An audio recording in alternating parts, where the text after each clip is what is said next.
Well, speaking of hot, we are here in Florida and it's quite warm. So talk about your speed week so far.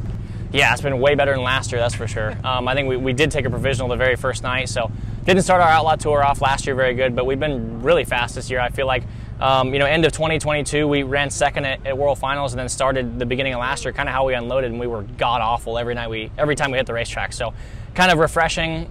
Tuesday here when you practice is unique, I feel like, because you're really never racing around cars, so it's hard to get your car right. You can almost dial yourself out trying to make laps and trying to go as fast as you can on a slick racetrack. So, kind of Tuesday was almost a night where you just make sure nothing falls off, make sure everybody kind of is in their groove. Again, we have a new car chief this year, Bob Curtis. He's done a great job. So nice to be able to time good. We've had 2 different engines in and they both run really well. So what's like your mentality about speed weeks? Like, is it kind of an outlier where some of the things with like the sandy tracks and stuff like that doesn't necessarily apply to the rest of the season, but do you view it as kind of an opportunity maybe to knock the cobwebs out, or how do you view like speed weeks? Yeah, for sure an outlier. I think not going to Australia hurt me a little bit. After 2 or 3 sessions, you kind of get back in the groove of things. I've been racing long enough where I've kind of figured it out by now and things have slowed down, but it's kind of one of those things where I feel like you're not going to win the championship at Florida, but you can definitely leave here in a really big hole if you have a couple DNFs like we did last year. But yeah, I don't know. It's one of those things where if you run really good, it's kind of like, yeah, good job. And if you suck, it's kind of like, yeah, good job. So there's not really nothing you can hurt coming here. But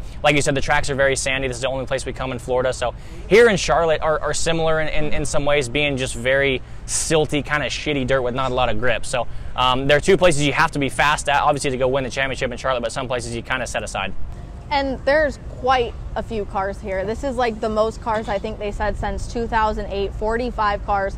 So I know you get to take a provisional, obviously, because that's unlimited for you guys here at Volusia, but still, I mean, to have a field this big, what does that kind of show you about, where sprint car racing is at right now? I mean, I've always said that this race and World Finals are 2 of the toughest races to make. You have everybody here. They're really not missing any good cars other than really McFadden's the only guy I think that's not here that could win a race. So it really kind of, tests you to see how good you are, and to get in dashes is absolutely crucial. You're not gonna win a race from outside the dash, that's for sure.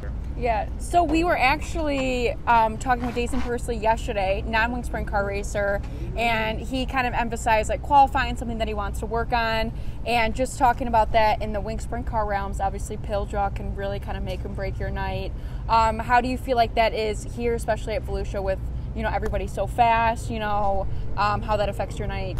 Well, I mean, on Wednesday I drew a 1 in the dash and ran 4th in the main, and last night I drew an 8 in the dash and ran 4th. So yeah. I don't know. I mean, it's one of those things where if you can't win from 8th, then you're probably not good enough to win anyway. If you're praying for the 1 pill, then you probably know your car's not good enough to pass anybody. So I don't know, being in the dash, just getting those extra 6 laps to see if your car's any good. Sometimes you put a little bit more fuel in to kind of see how your car reacts under a fuel load, or you just try to go gain a row. So just getting the laps and that 1 extra time on the racetrack, because typically from your heat race straight to your feature, you're sitting for an hour and a half, 2 hours. So the track changes a lot. Sometimes they work it between that time. So like I said, just to stay on the racetrack in that time really helps. Yeah, so going into tonight, obviously ran well the past couple nights, and running for the World of Outlaws Points Championship. What is your goal ahead of the game as you go throughout the night tonight? I think DNFs are something you just have to minimize. The worst thing I could probably do right now is look at points, being this early in the season, counting your chickens before they hatch. But, I think we have a really good car. Just the biggest thing now is just keep plugging away and keep doing what we've been doing.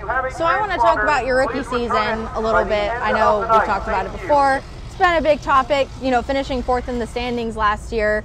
Do you feel like you came in maybe with a little more pressure this week now that people know how good you are? I don't know if it's pressure. Someone kind of told me that they felt like my points run last year was one of the quietest 4th place finishes in the Outlaws history, but I don't know. I mean, we definitely didn't win a lot, that's for sure. I feel like we had quite a few chances to win. I don't know. I've not really been one to try to read my own press clippings, but I feel like we've been fast. I have a decent amount of experience before I got in the Outlaw Tour, won a handful of races, and felt like I was really ready to take on the Outlaws. I mean, you look at Landon Crawley, he's had 0 410 experience, and he's gotten a trial by fire, but he's done a phenomenal job. Starting up front like that, you kind of have to expect it to back up and go backwards, just because dirty air here is so gnarly and so tough to you almost have to anticipate where the car is going to be before it actually gets there. So he's done a great job. He's got nothing to hang his head about, just making a dash and qualifying good like he's done. So I don't know, like I said, I feel like I was ready to go on the Outlaw Tour last year and learned a lot. Definitely got better throughout the year, which is really all you could ask for. But this year we're starting off a lot stronger than last year. So like you mentioned, you felt prepared to come on the Outlaw Tour, but why last year? Like, what came together last year that you were like, okay, it's time to take this step? I think, you know, financially for the race team was a big part of it, with the tow money and the pit passes and the perks you get. When you race an 80 race season and you're buying 5 pit passes a night, it adds up really quickly. So some of the numbers with tires and stuff are very, very, you know, huge at the end of the season with your budget and what the Outlaws provide with advertisement. And when you talk to a sponsor and they say, you know, you talk about sprint cars and they say, oh, hey, World of Outlaws, it's a brand for sure that helps you get sponsors, and just brand recognition is huge in this game with t-shirt sales, helping with the race team and everything. Really just kind of the whole goal of my life is to win a World of Outlaws championship, and that's why I'm here. So do you still feel like a rookie, or do you feel like that's behind you and you're like a little established now? You know, I really didn't feel like a rookie last year, just having so much Outlaw experience. I'd run probably 60 or 70 Outlaw shows up to that point, but I don't know, all the guys have treated me with a lot of respect and raced me really hard, so I feel like the respect I give is what I'm given to. Yeah, speaking of respect, something else I wanted to ask you about. Cool moment when you asked Donnie Schatz a couple questions there at Media Day. It was really cool.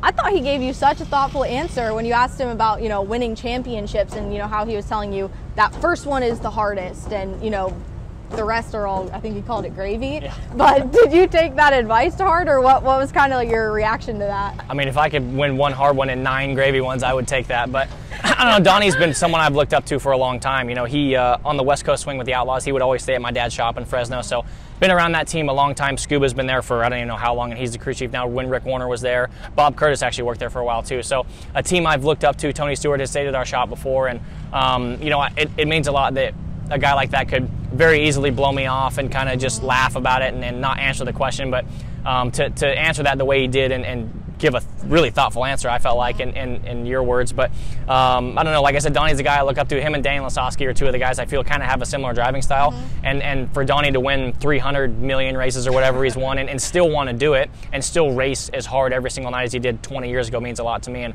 someone I really look up to, and it means a lot to guys like him. And Damian Gardner a handful of nights ago kind of talked to me after a heat race, and just when those guys talk to me and give me advice, it makes me feel like they want to see me succeed. Well, Donnie even kind of said that in his response. Like, he was like, I know you're going to win one. Like, he has that confidence in you. That's got to feel cool. Absolutely. And I know I try to, you know, when you see the 15 car, you know that he's not going to run you into the wall. He's not going to race you, you know, dirty. He's going to race you hard and probably drive by you, but that's about the most you're going to get from him. Yeah.